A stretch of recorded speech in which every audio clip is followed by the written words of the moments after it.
Les amis, nouvelle vidéo de comparaison. Cette fois-ci, on s'attaque au très gros smartphone de chez Samsung, le Galaxy Note 9 qui vient tout juste de sortir.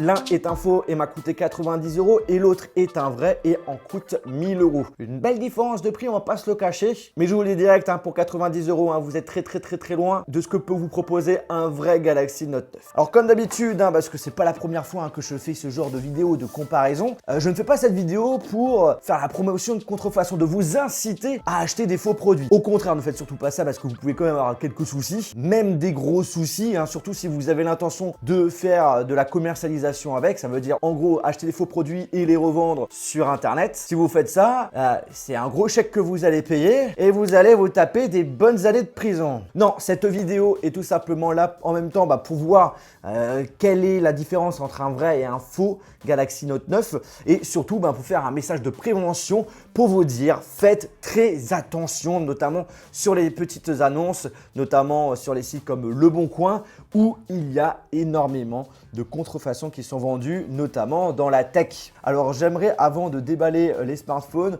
vous demander, selon vous, quel est le vrai Galaxy Note 9? Mettez en commentaire soit le numéro 1, soit le numéro 2. Et pour ceux qui savent déjà quel est le vrai, parce qu'ils ont déjà vu des vidéos unboxing du Galaxy Note 9, ne jouez pas. Ça serait un petit peu de la triche. Alors certes, packaging complètement différent entre les deux. Il y en a un du coup avec le stylet et un autre avec Note 9 qui est écrit dessus, la marque, la capacité de mémoire. Quand on tourne, bim, on a quelques caractéristiques sur le produit, notamment l'écran, l'appareil photo, le nombre de RAM, le nombre de mémoire, la certification pour dire qu'il est résistant à l'eau, etc., etc., la recharge sans fil. Bref, à première vue, quand on ne connaît pas le vrai packaging du Galaxy Note 9, c'est quand même très difficile de savoir quel est le vrai, quel est le faux, tout en sachant que notamment celui-ci qui est à ma droite ressemble parfaitement à celui qu'on retrouve sur le S9 ou encore le S8. Bref, quel est le vrai, quel est le faux? Celui qui est à ma droite est le faux et celui qui est à gauche est le vrai. Maintenant, normalement, on devrait quand même avoir pas mal de différences, notamment lorsqu'on va ouvrir la boîte. C'est justement ce qu'on va voir tout de suite. Alors, en ouvrant le vrai Galaxy Note 9, nous avons dans un premier temps,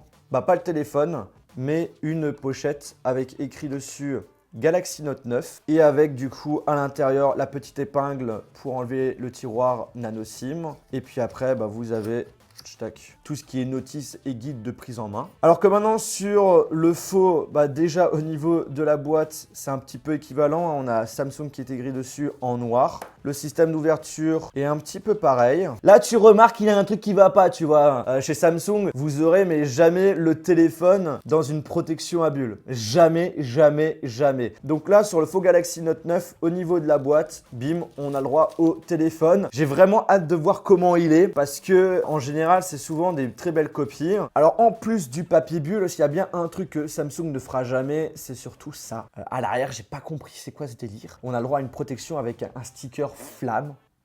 On a un sticker aussi avec le logo des Jeux Olympiques. Tu comprends pas trop le délire. Et devant, on a un vieux Galaxy Note 9 qui est écrit dessus, qui est vraiment, on peut le dire, assez moche. Donc on va enlever, hop là, les protections. Alors du coup, faux Galaxy Note 9 au niveau de la prise en main, est-ce que c'est difficile de voir si c'est un vrai ou si c'est un faux? C'est quand même une belle copie. Le contour, on voit que c'est de l'aluminium. L'avant, on voit qu'on a un grand écran. À l'arrière, on a le droit à la marque Samsung, au nom du téléphone, le capteur d'empreinte digitale, le double objectif, même le capteur cardiaque. On a un port USB Type C, la prise mini jack, l'haut-parleur et on a le droit aussi à un stylet à première vue aussi. Wow, on a un stylet! Mais par contre, le stylet, il fait hyper cheap. Il a même le petit... ils font croire qu'il y a un petit bouton, tu vois. Je crois que c'est le style le plus moche que j'ai pu voir. Il est horrible. Mais on a le droit quand même à un stylet sur ce faux Galaxy Note 9. Par contre, le système, il est complètement différent par rapport au vrai. T'appuies pas dessus pour pouvoir l'enlever. Il faut vraiment prendre les ongles, tac, et tirer. Par contre, un des trucs que j'ai quand même remarqué assez facilement, je vois qu'au niveau de la matière, au niveau de l'arrière, c'est pas du verre. Mais je pense que pour un utilisateur lambda qui n'a pas l'habitude des gros smartphones haut de gamme, mais qui a décidé bim, voilà, je vais acheter sur le bon coin un Galaxy Note 9, il y a un super bon prix, peut-être qu'on peut complètement tomber dans le panneau, c'est carrément possible. Maintenant, on va prendre le vrai Galaxy Note 9. Donc du coup, le vrai est à ma gauche, le faux est à ma droite. Déjà, la première chose qu'on peut remarquer, c'est au niveau de la couleur bleu.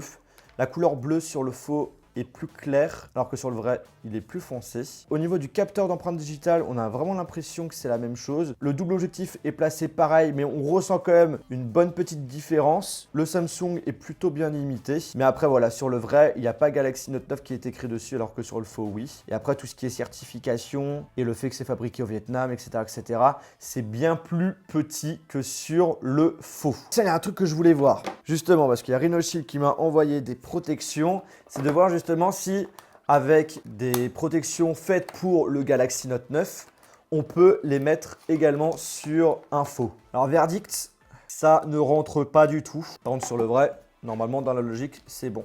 Yes, parfait. Voilà, donc pour les personnes comme ça qui veulent savoir si Rhinoshield propose des protections pour le Galaxy Note 9, la réponse est oui. Lien dans la description. Au niveau du positionnement des boutons Power, Bixby et également volume, c'est pareil. Par contre, au niveau du contour, on voit que sur le vrai Galaxy Note 9, c'est bien plus fin. Et la couleur également plus foncée que sur le faux. Voilà, le stylet, c'est de la merde. Tu peux plus le ranger dedans, il se barre automatiquement. Ouais, bon bah. Super! Alors, en dessous, donc du coup, prise mini jack, port USB type C, haut-parleur, ainsi que le stylet. Les emplacements sont pareils, sauf qu'au niveau du positionnement, c'est bien plus aligné, bien plus centré sur le vrai que sur le faux. Le système de stylet, carrément différent, hein. Bim, on appuie, on peut enlever le stylet, qui est cette fois-ci jaune. Au niveau de la taille, le vrai est bien plus grand. On voit qu'il est bien plus quali, bien plus travaillé, bien plus épais. C'est la merde, c'est le truc qui est complètement dégueulasse. Après, un des trucs aussi que j'ai remarqué, c'est que le faux Galaxy Note 9 est légèrement plus petit et également légèrement plus épais. Bon, on va poser ces deux smartphones de côté. On va les allumer juste après. On va voir justement au niveau des accessoires si c'est un petit peu équivalent ou pas. Donc dans la vraie boîte du Galaxy Note 9, on a le chargeur secteur USB ainsi que les petits adaptateurs USB vers USB type C, micro USB vers USB type C. Et ensuite, bim, le câble USB vers USB type C, les écouteurs intra-auriculaires AKG. Ensuite, le petit système qui permet d'enlever les tiges du stylet et de pouvoir les remplacer. Sur le faux, ils sont un petit peu moins radins que chez Samsung. On a le droit à un écran de protection. Ensuite, super sympa, une coque de protection pour le Galaxy Note 9. Puis la pochette, alors extrêmement fine hein, par rapport au vrai, il y a... C'est de la merde, c'est pas possible. Regarde, la notice c'est ça. On va pas se le cacher, en ouvrant la boîte, on voit quand même une sacrée différence entre un vrai et un faux. Hein. Il faut quand même pas être con. Hein. Ensuite, on a un chargeur secteur USB qui est complètement différent par rapport au vrai. Déjà, il est de couleur blanche alors que sur le vrai, c'est noir. Et on sent que le faux, il est assez léger. Ça, je vous le dis direct, c'est pas un bon chargeur. Mais voilà, c'est quand même une copie puisqu'il y a écrit Samsung dessus. Après, boum, le câble, donc câble USB type C vers USB. Pareil, le gros changement, c'est au niveau de la couleur hein, puisque là, on est sur du blanc et l'autre sur du noir. Et on voit voilà, que c'est moins quali dans le sens où sur le vrai, c'est bien plus épais comme câble alors que sur le faux, c'est bien plus fin. Et puis, les écouteurs, en fait, j'ai l'impression que c'est des anciennes copies d'accessoires de chez Samsung parce que justement, dans le passé, c'était comme ça. Et du coup, les écouteurs, rien à voir par rapport au vrai. C'est pas des écouteurs AKG. Par contre, sur le faux Galaxy S9 que j'avais déballé, on avait vraiment des accessoires vraiment équivalentes. Ça ressemblait énormément au vrai. Il faut vraiment le faire pour se faire avoir hein, si vous demandez qu'on ouvre la boîte. La bonne technique, tu vois, pour savoir si c'est du vrai ou du faux, c'est que voilà, si dans le faux, on vous propose un écran de protection et une coque, vous le savez direct, c'est un faux. Bon, maintenant, on passe au moment le plus marrant en général quand on compare un vrai et un faux produit. C'est justement quand on les allume, de voir si on a la même interface, comment sont les applications, etc. etc. Allez, c'est parti. Ok, donc le premier qui s'allume, c'est le vrai. Et le faux, il ne s'allume pas. Non, t'es sérieux? Il s'allume pas? Ah si, il s'allume. Oh, il a pris un petit peu du temps. Oh! Donc on avait un affichage Galaxy Note 9, mais qui est passé... en même pas une seconde. Là, l'animation, c'est une animation Android assez vieillotte. Alors déjà, première différence hein, lorsqu'on l'allume pour la première fois. Sur le Galaxy Note 9, on nous propose, comme d'habitude, la petite configuration, alors que sur le faux, bah non, c'est Osef, m'en bats les steaks, tu peux déjà l'utiliser sans aucun problème. Je tiens à préciser également que lorsque vous achetez un faux téléphone, c'est complètement mytho, hein. Genre par exemple, il y a 6 Go de RAM, en réalité, non, il n'y en a pas 6 Go, il y en a 1 Go. On nous fait croire qu'il a 128 Go en mémoire interne, bah non, c'est complètement faux, il n'y en a que 32. Et encore 32 pour info, je trouve que c'est quand même pas mal. À voir même s'il y a vraiment 32 Go. Au niveau de l'appareil photo, pareil, on n'est pas sur du 12 mégapixels, on est sur du 3,5, bref, rien à voir avec le vrai. Déjà, première chose qu'on remarque lorsqu'on a les deux appareils allumés, c'est au niveau, merci Samsung pour cette notification, c'est le fait que au niveau de l'écran, on n'est pas du tout sur la même taille. Sur le vrai, bah, il est bien plus grand. Sur le faux, bah, il est bien plus petit. Des bordures bien plus grandes à la fois en haut, en bas et sur les côtés. Au niveau de la définition, tu le vois, bah, que c'est pas du tout la même chose. C'est un peu plus pixelisé sur le faux Galaxy Note 9. Je tiens quand même à préciser que pour 90 €, c'est quand même pas dégueu à première vue au niveau de la qualité de l'écran. Alors au niveau de l'interface, comme vous pouvez le remarquer, entre le vrai et le faux, ça se ressemble quand même pas mal du tout. Au niveau des icônes aussi, c'est vraiment très ressemblant. Pareil, même les icônes des boutons, c'est équivalent. Dans l'application téléphone, est-ce qu'on a des choses qui se ressemblent? Non, pas tellement. C'est quand même assez différent. Au niveau de l'application message, ça ressemble. Cependant, au niveau de la couleur, on est plus sur de l'orange sur le faux et sur le vrai, on est sur du bleu. Lorsqu'on affiche toutes les applications, c'est un petit peu plus lent sur le faux, mais au niveau de l'interface, ça ressemble. Est-ce qu'on peut faire aussi des dossiers? Alors à première vue, non, ce n'est pas possible de créer des dossiers directement dans le tiroir d'application. Et là aussi, ce que vous pouvez remarquer, c'est que les icônes de toutes les applications, au niveau du style, que ce soit le vrai ou le faux, c'est pareil. Au niveau des notifications et raccourcis rapides, l'interface. Au niveau des icônes, c'est assez ressemblant, mais comme vous pouvez le remarquer, il y a une icône en plus. Là, il y en a 5, là, il y en a 6. Et au niveau de la luminosité, voilà, on est plus sur du bleu, là, on est plus sur de l'orange. Mais, regardez, ils ont quand même bien copié au niveau de l'interface, on ne va pas se le cacher. Au niveau du multitâche, la présentation, rien à voir. Là, on est quand même sur un multitâche très classique qu'on retrouve sur pas mal de smartphones Android sur le faux, avec notamment la barre de recherche Google.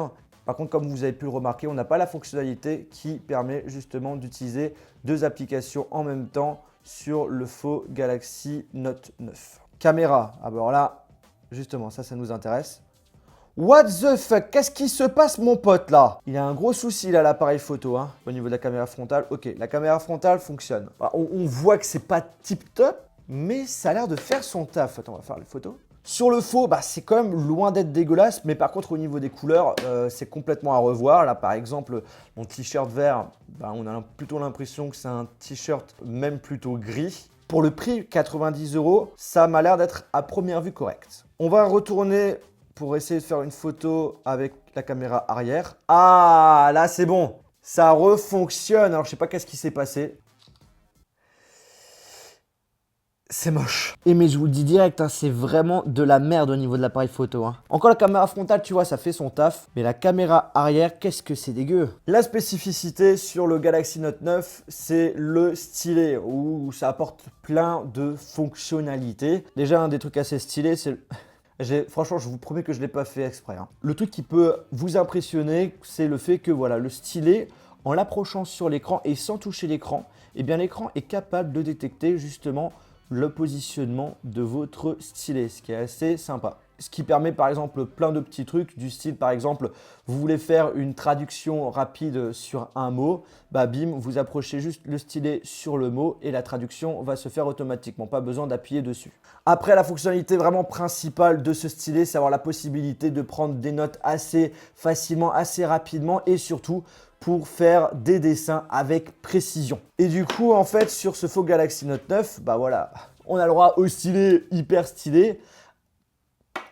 Je te promets que je ne l'ai pas fait exprès. L'embout, c'est pas un embout en plastique, mais un embout métallique. Et justement, le mieux, c'est quand même de mettre l'écran de protection parce que j'ai bien l'impression, quand tu touches, ça va rayer l'écran assez facilement. C'est pas terrible là. Et donc du coup, en fait, sur le faux Galaxy Note 9, on nous propose quelques fonctionnalités en rapport avec le stylet comme sur le vrai. Donc du coup, là, on nous propose Action Memo, Smart Select, donc du coup ça c'est capture intelligent, c'est les captures assez rapides, voilà j'ai envie de capturer telle zone de l'écran, ok. Screen Write, bah du coup hop là, Shtook, c'est pour faire une capture d'écran et directement écrire sur la capture d'écran. Add Shortcuts, bah là on a la possibilité de rajouter des raccourcis d'application. Est-ce qu'il est capable de détecter si on fait un trait fin ou un trait épais? Hein, j'ai pas l'impression, c'est pareil. Alors que sur le vrai, il est carrément capable de détecter si on appuie fort sur l'écran ou si on appuie légèrement dessus.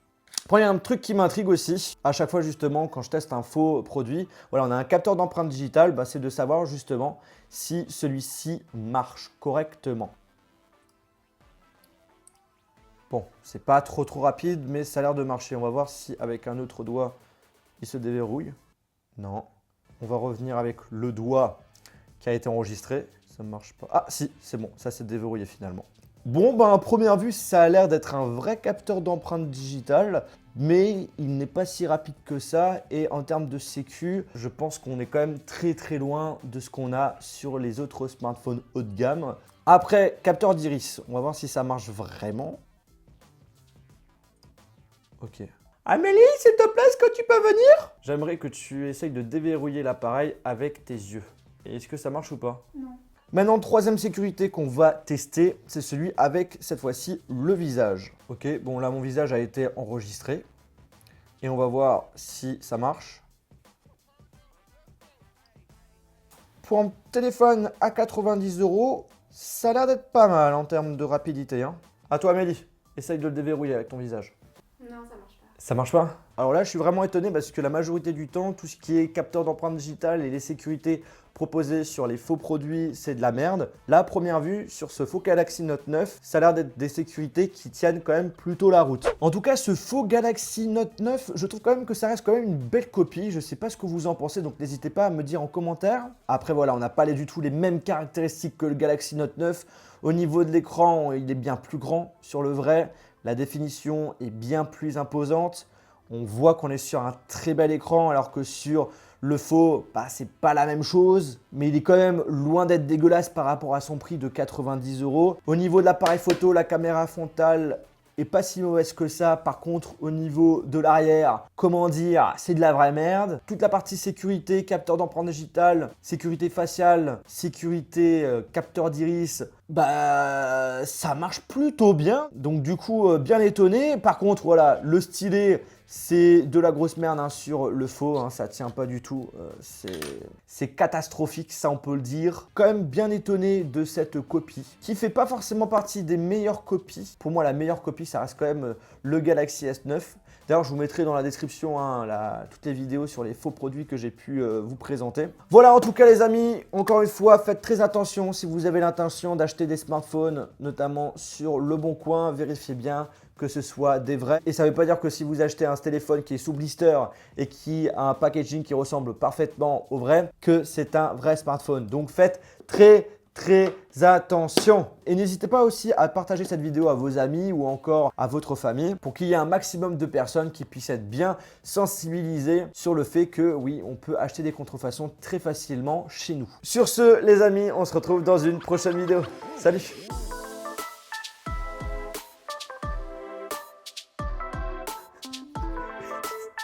C'est de la merde, c'est pas possible. Regarde.